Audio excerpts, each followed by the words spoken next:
wassalatu wassalamu ala ashrafil mursalin alhamdulillahi rabbil alamin.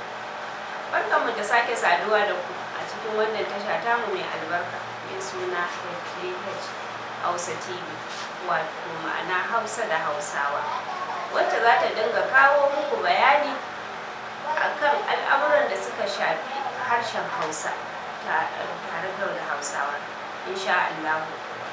Kamar yadda muka gaya muku, za mu dinga muku bayani akan yadda ake furta kalmomi da kuma wasu daga cikin ma'anar kalmomin da kuma wasu daga cikin tsofaffin kalmomi na Hausa da aka ɗan rasa su yanzu, ko kuma in ce suka koma baya can ƙasa saboda rashin yi wa matasa irin wannan Hausa.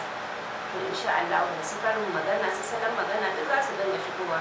Ba mu manta ma da 'ya'yanmu ƙanana ba wanda ake wa tatsuniya. Allah yadda za a dinga kawo muku da wasu abubuwa na tatsuniya, da fatan za a dinga nuna wa yara suna gani. To bayan waccan muƙaddamar da muka yi, an ɗan samu tsaiko ɗan kaɗan, muna fatan za a yi haƙuri da yin haka, amma yanzu za mu ci gaba insha Allah. Abinda zan ɗan kawo muku yanzu shimfiɗa ce game da harshe, saboda muna magana ne akan harshen Hausa da su Hausawan kansu. Shimfiɗa da za mu yi a game da harshe shine, wato mu ɗauko asalin samuwar harshe kamar yadda masana suka kawo ta a kanju. To a hankali dai masana sun yi ƙoƙari bakin gwargwadon yin su wajen tsamo mana daga ina asalin harshe yake.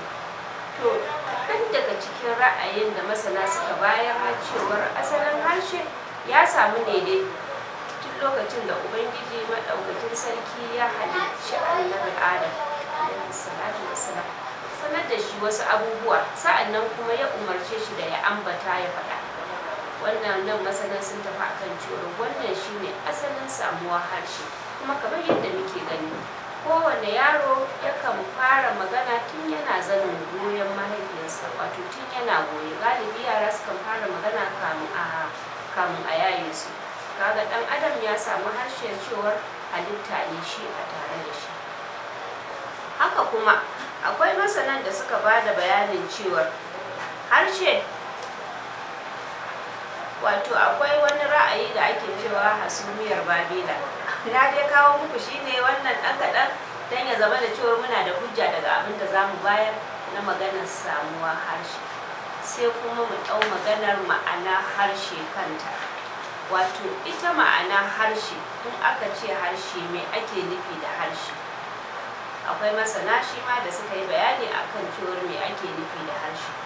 Samuwa harshe wato kamar Safir yana cewa harshe hanyar sadarwa ce da ta kaɗaita ga ɗan adam, wanda yake amfani da ita ta hanyar furta wasu haruffa, ko kuma ce ta hanyar furta wasu furuci da yake yi. Sai kuma ra'ayi na biyu, amma fa a wanda na ɗauko ba ina nufin a ra'ayi na biyu gaba ɗaya a cikin abin da masana suka faɗa ba. A takaice dai wato ni ra'ayin da na sake ɗauko muku don mu kafa hujja akan abin da muke faɗa shine, a ra'ayin Zaruk 1992 ya ce harshe hanyar sadarwa ce da ta kaɗaita ga ɗan adam, sannan kuma harshe shine abin da ya bambanta ɗan adam da sauran dabbobi. Harshe a wajen ɗan adam linzami ne na tunani, ita kuma dabba harshenta shine kuka, haniniya ko haushi, idan suna son su furta baƙin cikinsu ko farin cikinsu. Wannan kenan.